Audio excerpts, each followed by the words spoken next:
Well, hey guys, Thorzax here, and my parts came in, and I got her all back together. Okay, I bought a new. Let me change the focus here. Okay, I got a new catch latch for the E-Block clip, and I installed that. I put a new spring in, and I also installed a new op rod spring, and what else? I think that was about it. So I got the essentials on the springs there.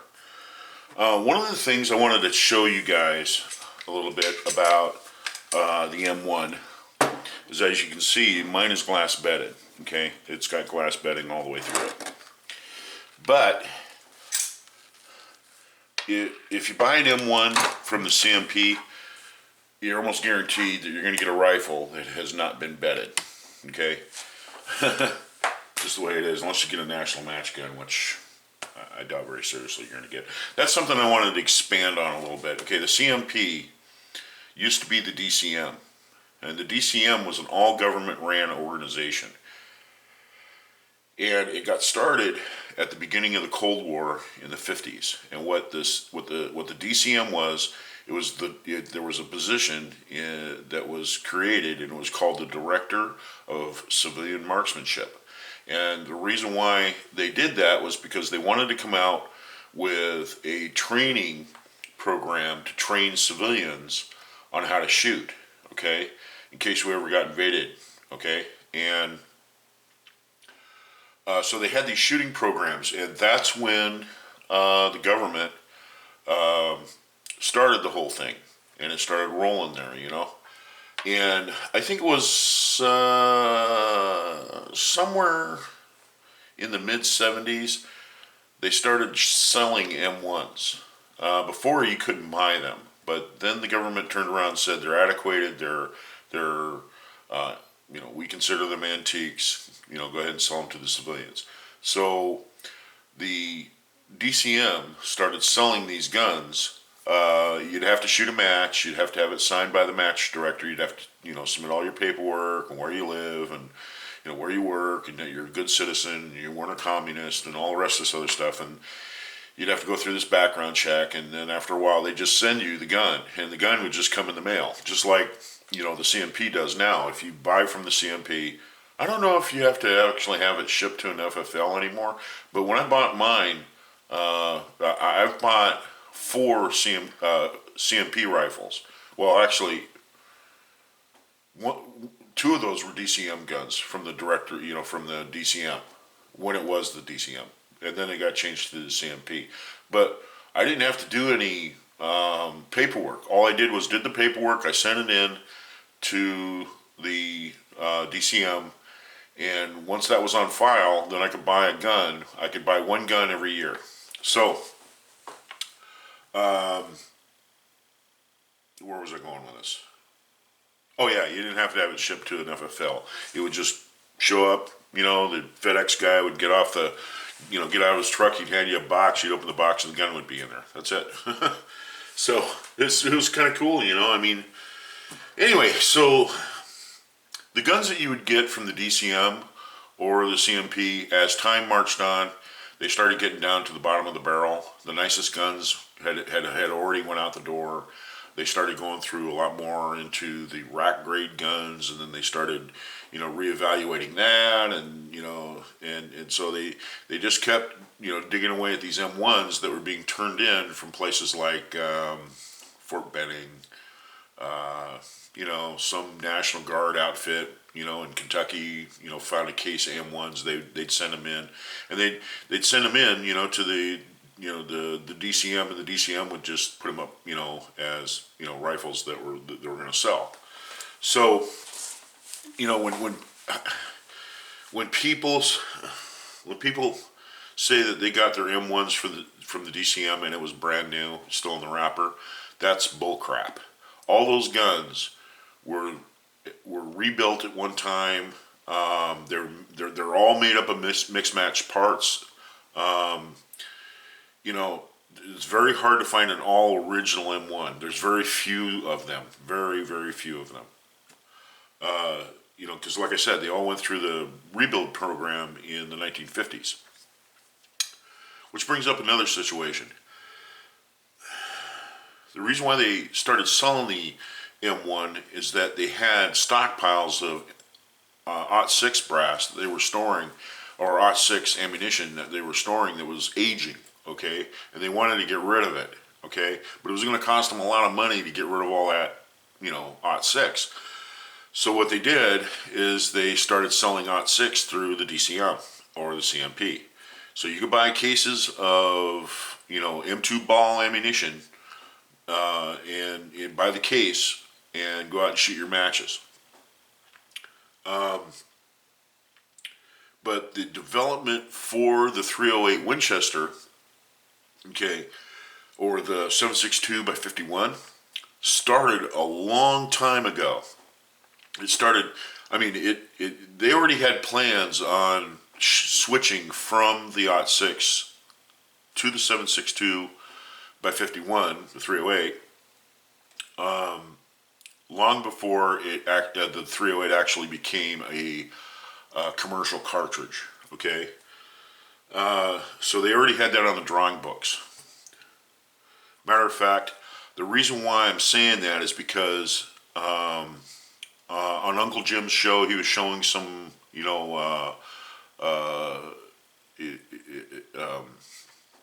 armor piercing ammunition, and there's two cantilevers. And the reason why they made that round with two cantilevers in it is so they can take that same round and fit it in the 308 Winchester. And they can shoot that round from the 308 Winchester using that other cantilever that was cut into the bullet. And so it was on the books for a long time that they were going to switch to the 7.62 by 51. A little bit of history there. Okay, so you get your gun from the DCM, okay, and say like for instance you get one with a stock, maybe a used stock or original GI stock, and it is kind of rattle battle. In other words, it's not exactly tight. Well, I'm going to tell you, there's a few tricks that you can do, and that's what I'm kind of go over here, okay? And I did this for illustration purposes. So the first thing I want to show you is the trigger group, okay? So you got your trigger group. What you want to do, I did this today just out of GP. I wanted to show this on my show, okay? Is what you want to do if your trigger group, okay, say like you put your trigger group up into your rifle, okay, and you go to close the hinge, and it just swings over nice and easy and clips in place. That's not a good indication that your action is being held tight, okay? There isn't any action screws that you can tighten on the M1. It's all being held by the little pins here, okay, on the trigger group, where it engages with the lever, okay, and when it levers shut. So one of the things that you can do to tighten up your action is that you take a cereal box or a cracker box, and you take a pair of scissors and you cut very thin lengths, okay, of cardboard. And I'll show you on this one here because I did it for you guys. You take that cardboard and you put it down right here. See if you guys can see that. So you take that cardboard and you just put it down right here and you secure it there with just some Elmer's glue, because this isn't going to last. Sooner or later, these little pads will get thinner and thinner by compressing them, and then you'll be back to just shutting the action like that, and it'll just, close. But at least this shims it a little bit so you can actually close the trigger group, and it'll start to close to about there, and then you gotta kind of really push on it, and it'll pull down on the action, and it'll seat the action in the stock. That's what you want. So you can cut the little shims; they don't cost you anything. The reason why I'm saying this is because when I started shooting high power, there was an awful lot of guys that shot the M1 Grand because of the the DCM and the CMP rifles. I mean, they were cheap. I think I paid like $167 for my M1s. from them. So, but that was back in the day. Another area that you can tighten up the action, okay, is right back here on the back of the stock. Right back here.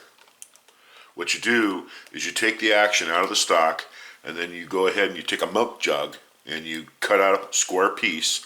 And what you do is you trace this area right back until here. I'll show you here. Until this area right here, all the way around. Okay. If you notice something, there's kind of a foot there where this is thicker. You can actually see a line there. Okay.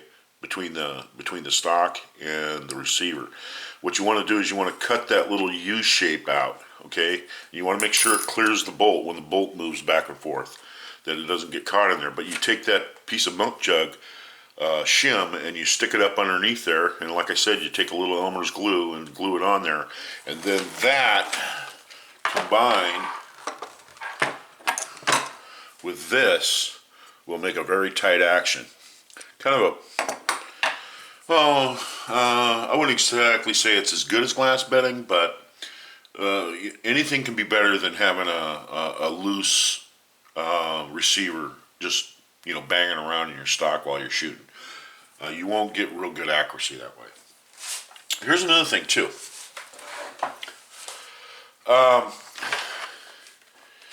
You'll find on an awful lot of rifles that the front sight will jiggle back and forth a little bit, and that's because of those splines. And what you do is you peen those splines a little bit, and then you kind of tap it on there with a mallet, and then put your barrel nut on there.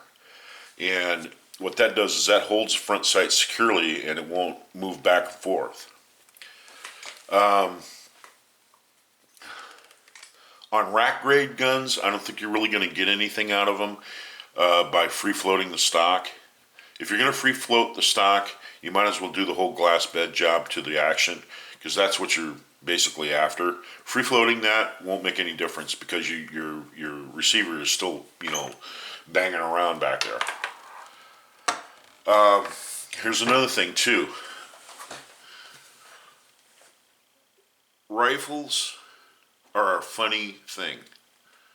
There are some rifles that shoot well with a free float barrel without any pressure whatsoever on it, and it'll just knock them dead. It'll just keep on going through the same hole, shoot lights out that way. And if you put any dampening on there where something's touching the barrel, like the stock or something like that, then that's where your erratic groups start, okay? But there's a flip side to that. There are some guns that, even though you free float the barrel, they still won't shoot good. And it has a lot to do with the barrel quality of the metallurgy that they made the barrel out of. And it's that tuning fork thing, it's got that same twang to it every time. So if you end up with a barrel that doesn't shoot good, free floated, what you do in the M1 is you go down to a welding supply place, and they have this fabric, this woven fabric, okay? And you put it down where you're going to be welding, and when you're welding and all the slag falls down, it's fireproof and it won't burn through. It's flame proof. And you just get a small little section of that, fireproof material. Then what you do is you take the reinforcement piece out of your forestock, okay? And then what you do is you wrap the barrel with that material, and then with a pair of scissors, you go ahead and you cut off the amount of material until you can just get this, just get the forestock to kind of slide over it, and it starts going down the barrel, and it starts going down the barrel, and it seats into the furrow back here.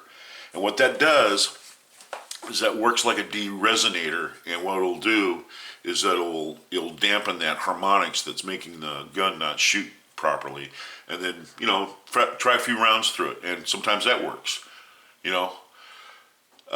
The only thing I can say after that is that you might have muzzle wear that's unacceptable, or you have too much you have too much headspace in your gun. It wasn't headspaced right. And so that leads to new barrel time. You'd have to go out and get a new barrel. When you're out there looking around for an M1 and you see one in the store, a 30 caliber bullet will tell you a lot. And what you want to do is you want to take the gun and you want to slip that, in the muzzle. You want to slip that on the muzzle, and that works like a gauge. You want it just to kind of hit the ogive there, and it'll stop. I've seen where you can literally drop this all the way in because the muzzle is so worn out. There was a number of companies back in the 80s that would get barreled receivers, no stock, no nothing. And what they would do is they would, put an aftermarket stock on it or something like that, and they would fix it up, and, they'd go ahead and they, reparkerize it and everything, and they'd assemble it so it looked like new, and they would go ahead and sell those. And the problem is that a lot of people end up buying those rifles thinking they're getting an M1 that is, really nice and, fixed up and all, go faster and everything. And what they found out was that the muzzles were worn out on them. And, he ended up having to rebarrel it. Barrels aren't really that expensive for the M1. You can get a good quality barrel. Like this has a Criterion barrel in it. And I'm kicking around the idea of maybe getting a Douglas, premium match barrel for it. That's one of those things. I'm probably not going to go out and shoot high power at my age. My eyes are gone. So I'm not going to shoot the best scores. So putting a lot of money into an M1 that has just nothing but open sights, I could probably hold my own, with open sights. But I don't think buying a better quality barrel at this point in time in my life with my issues with my eyes and stuff would really put it up over the top for me to really compete with an M1. And if I was ever to rebarrel this, I would redo it in 308. I wouldn't entertain a 0.6. You're getting the same performance out of the 308 with less powder, if that makes any sense. So you're saving powder by going with the 308. So anyway, I just want to let you guys know I got the gun all back together. I'm going to go out and go to the range this week. I'm going to go ahead and try some, I guess I'll shoot the Spears next, and we'll see how those shoot. I'm 99% sure that the keeper latch was, a spring was, the culprit that was, causing the malfunction. You have to understand, these guns are old, and the springs, you don't know if they're the original springs. You don't know if they're aftermarket springs that somebody bought and put in there. You don't know. So, getting a spring kit for an M1 every once in a while is not a bad idea because they do wear out. And I wanted to show you the shim trick, okay? Shimming up your floor plate, okay? Like I said, you just lay down these strips, glue them in place, and later on, if you do go to glass bed your rifle and you glass bed it, you can take these strips and just take a razor blade and these just come right off. I mean, just like that. And you can do the same thing with a milk jug deal here on the back of the receiver. You can glue that in place there with some Elmer's glue. And that'll hold it in place. And when you go to put you put the action down in the stock and you go to hinge, the trigger group, it'll clamp tight, and that's what you want. You want your receiver to be held tight. I don't think tightness is an issue with this because I ended up having to use a hammer, to get it out of the stock. That's pretty tight. This has been done right. I mean the action has been glass bedded in this, and the guy did a really good job. What else? Parts. That's another thing too. I wanted to cover the subject about parts. There's a lot of parts out there for M1s sold by a lot of different companies, okay? Now, the place where I got my parts from, I'm not going to tell you who it was, but I didn't want to mess around with anything used or anything like that. I just wanted to buy brand new GI stock. And so I went to a company that sells that stuff, and I went ahead and bought from them, and I got the new latch, I got the new springs and everything like that. They're all brand new stuff. Not checks okay, whatever. But when you're buying parts, try to buy know what you're looking at and know the company that you're dealing with. Okay, um, you know that's basically it. I don't like to see people getting ripped off, or they're buying refinished parts that are worn out, or they're getting sold down the road. Uh, Quick story. Okay, when we thought that we were into the Cold War, okay, they took these M1s, okay, and a lot of people would probably think that the government, gently and lovingly took these rifles and placed them in racks and secured them, and they put them in a great big warehouse someplace in the middle of Ohio somewhere, and they had a security guard to walk through every night. These rows and rows and rows and rows and rows and rows and rows, as far as the eye can see, of M1 Grands. Well, I'm going to tell you something. That's not the truth. What they did with these guns, when they were taken out of service, they kept some as reserve, but the rest of them, they threw them in boxes. Just threw them in boxes. They just stacked them up on top of each other in wooden crates. And those rifles were reserve rifles for in case we got attacked or invaded. That the government would have these rifles to pass out to people, to defend the country. And so they didn't baby these at all. They just threw them in boxes. These were going to be used as a last ditch resort. Oh my God, shit hit the fan.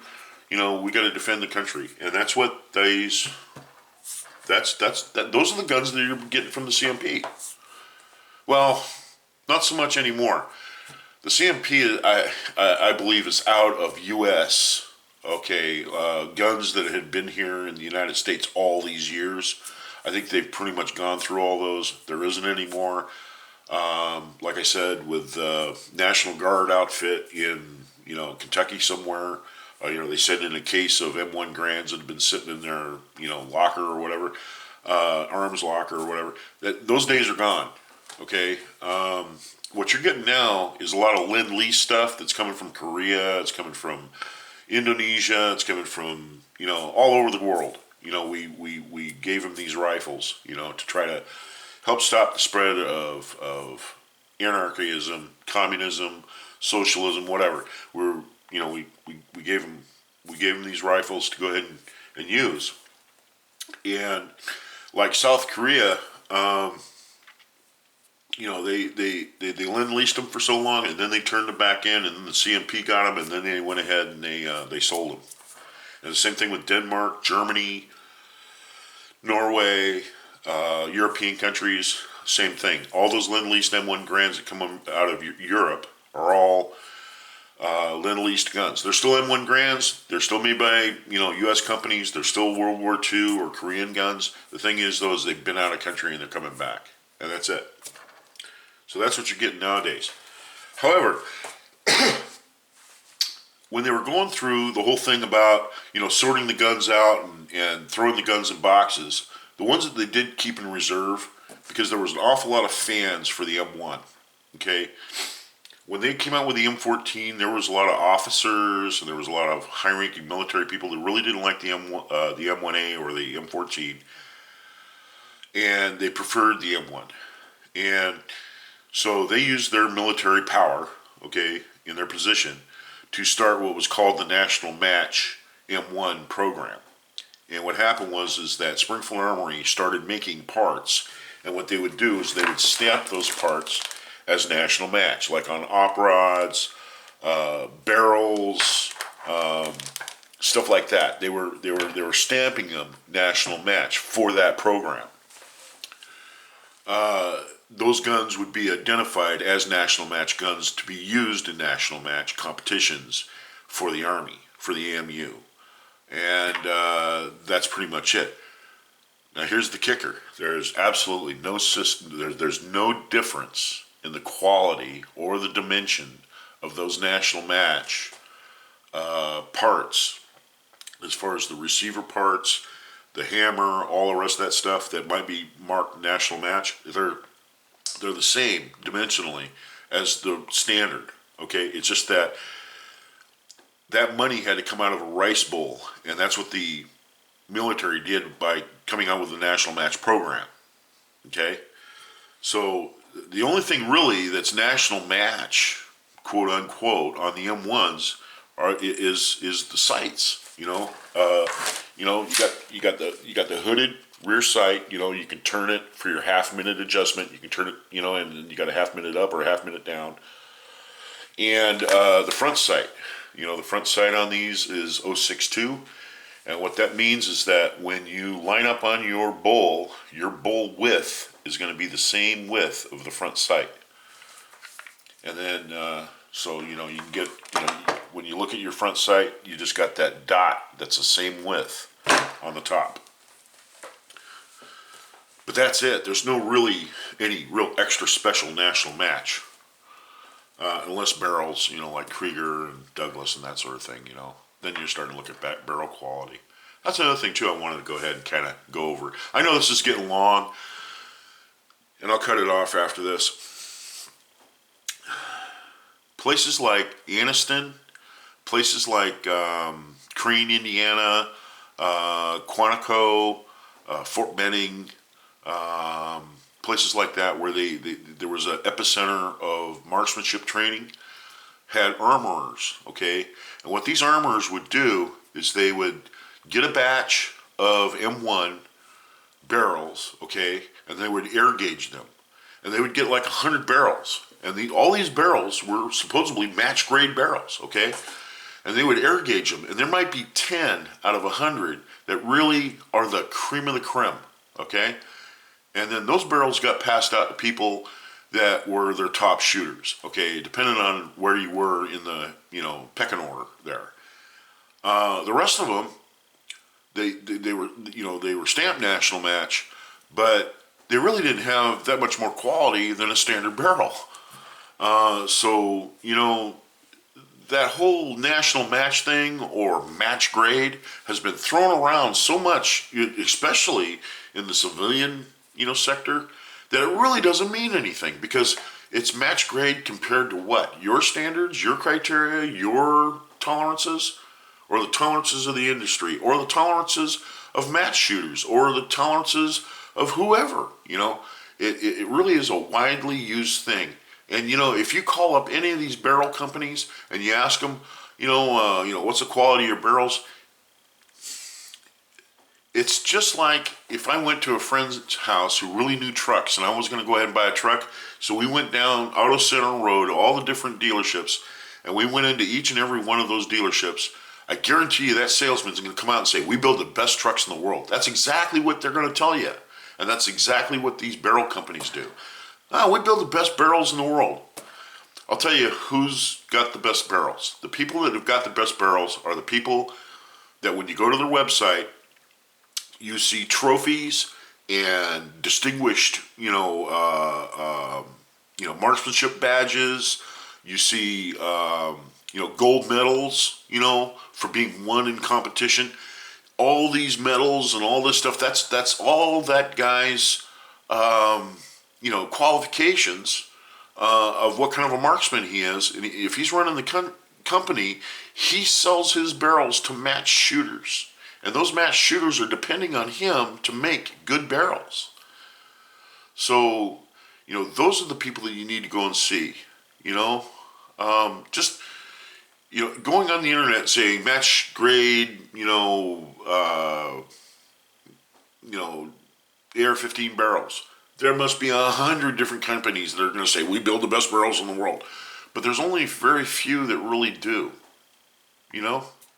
So you kind of got to know, you got to kind of know what companies to deal with and what companies not to, because there's companies out there that are just strictly out to make money. That's it. Period.